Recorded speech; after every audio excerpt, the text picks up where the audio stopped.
Barack Obama is not a natural-born citizen, and he is not eligible to be the President of the United States of America. Barack Obama, by his own words and his own actions, has proven this. The British Nationality Act of 1948, Part 2, Section 5, states, subject to the provisions of this section, a person born after the commencement of this act shall be a citizen of the United Kingdom and colonies by descent, if his father is a citizen of the United Kingdom and colonies at the time of his birth. Barack Obama Sr., Barack Obama's father, was indeed a citizen of the United Kingdom. Now, you've no doubt heard before that the best place to hide something is right in plain sight. And so if you go to Barack Obama's FightTheSmears.com articles 5 birth certificate, on the bottom of the page you will see a quote there that Barack Obama has put right there in plain sight that states that when Barack Obama Jr. was born on August 4th, 1961 in Honolulu, Kenya was a British colony, still part of the United Kingdom's dwindling empire. As a Kenyan native, Barack Obama Sr. was a British subject whose citizenship status was governed by the British Nationality Act of 1948. This is the same act that I just read to you. Goes on to say this same act governed the status of Obama Sr.'s children. Barack Obama was therefore, at the time of his birth, a citizen of the British Empire, a citizen born under the jurisdiction of the United Kingdom. And he is not, therefore, a natural-born citizen of the United States of America.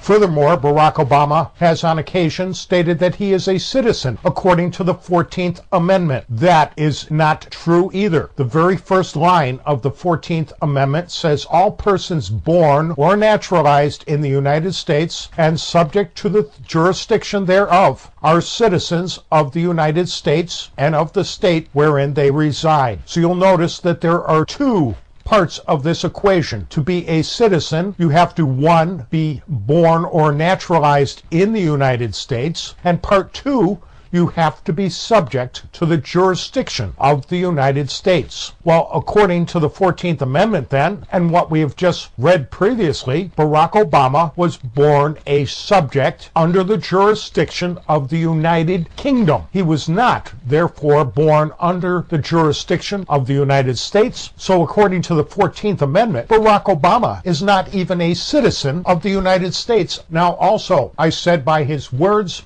and his actions that he has proved that he is not a natural-born citizen. Let me show you one other instance in which, by his own submission of a resolution in the Senate and his voting for this, he has agreed that a natural-born citizen must be the child of 2 United States citizens, which he is not. And he has agreed to this because he's co-sponsored Senate Resolution 511. And this resolution states, recognizing John Sidney McCain III is a natural-born citizen, whereas the Constitution of the United States requires that to be eligible for the office of the President, a person must be a natural-born citizen of the United States. So Barack Obama has agreed with this paragraph. He has agreed that he must be a natural-born citizen of the United States, and he has already stated that he is not. The very next paragraph says, whereas the term natural-born citizen, as the term appears in Article 2, Section 1, is not defined in the Constitution of the United States. This paragraph is not stating that this term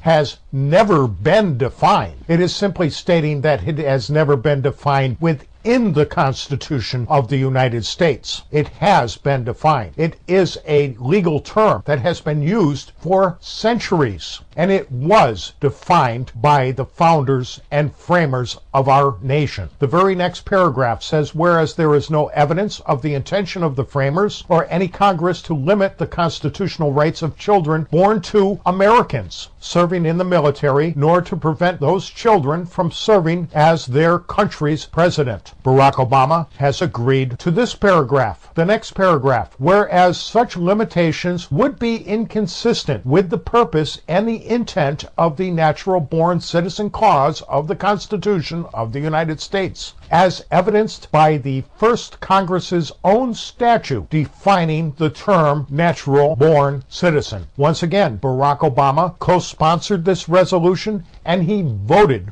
for it to be passed. Again, what does it say? That the first Congress's own statute defined the term natural-born citizen. What are they talking about? First Congress's own statute. Well, that would be the United States Naturalization Law, which was passed on March 26, 1790. And within that law, it states the children of citizens of the United States, which may be born beyond the sea or out of the limits of the United States, shall be considered as natural-born citizens. So by co-sponsoring this resolution and by unanimous vote, not only of Barack Obama, but all 100 members of the United States Senate last April, all of them agreed that a natural-born citizen is the child of U.S. citizens. A natural-born citizen is the child of two United States citizens. So by Barack Obama's own words and his own actions, he has admitted that he is not a natural-born citizen, and he is ineligible to hold the office of President of the United States of America.